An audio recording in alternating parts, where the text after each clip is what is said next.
Hello! In this video, I will provide a quick overview of understanding MARC, part 1 through 3. What is MARC, you might ask?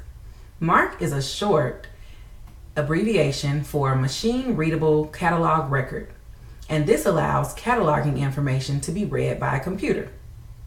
Well, how are MARC and the term tag related? A tag is used to identify a type of cataloging information. For example, a 100 tag is used to identify the author's name.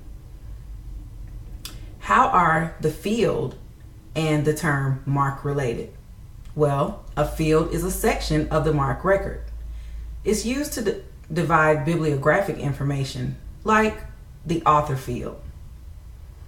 And what about subfields and delimiters? Subfields are just used to separate data within a field, like the field for a book's physical description might also have a book's dimension.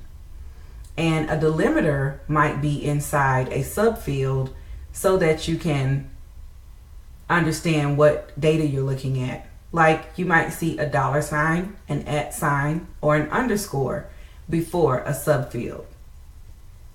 Did you find this video useful?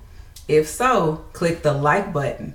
You can also comment on my video and subscribe to my page. I'm One-to-One Architect, and you're learning in the library.